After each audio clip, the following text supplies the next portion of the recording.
അമ്മാനെ വിളിക്കാൻ ഏന്തിയാറ് വരെ പോകുമായിരുന്നു ഞങ്ങൾ. ഒരു 4:45-5 മണിയൊക്കെ ആയപ്പോഴാണ് ഇറങ്ങിയത്. പോകുന്ന വഴിക്ക് ഒരു ഫോട്ടോ സ്റ്റാൻഡ് എടുക്കാൻ കയറിയായിരുന്നു. കുരിശിങ്ക തൊട്ട് അങ്ങ് റാണി ഹോസ്പിറ്റലിൽ അവിടെ വരെ ഭയങ്കര ബ്ലോക്കായിരുന്നു. വണ്ടിയിൽ ഇരുന്നിരുന്ന് മടുത്ത്. പോകുന്ന വഴിക്ക് ഒരു ചായ കുടിക്കാൻ കയറിയത് ഫുള്ള് ആൾക്കാരുണ്ട്. 2 ഉഴുന്നുവട വാങ്ങി വണ്ടി അങ്ങോട്ട് കഴിച്ചു. അതേ കിടക്കുന്നു പിന്നെയും ബ്ലോക്ക്. മുണ്ടക്കയത്ത് ഒരു അരമണിക്കൂർ ബ്ലോക്കിൽ കിടന്നു. പോവണ്ടായിരുന്നെന്ന് വരെ തോന്നിപ്പോയി, അത്രയ്ക്ക് മടുത്ത് വണ്ടി ഇരുന്ന്.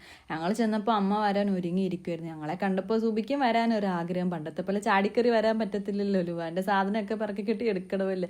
ആദ്യം ലുവാന് കൈ വരാൻ കുറച്ച് പാടായിരുന്നു. ഞങ്ങളെ മാറി മാറി നോക്കിക്കൊണ്ടിരിക്കുമായിരുന്നു അവൻ.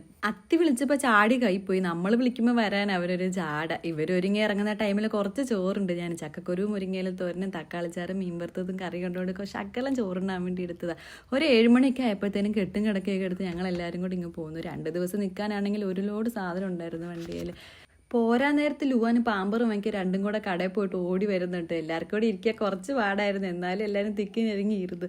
ഒരു വിധത്തിൽ അഡ്ജസ്റ്റ് ചെയ്തിരിക്കുമായിരുന്നു. ലുവാന് ഏതാറ് തൊട്ട് പൊൻകുന്ന് വരെ നല്ല ഉറക്കത്തിലായിരുന്നു.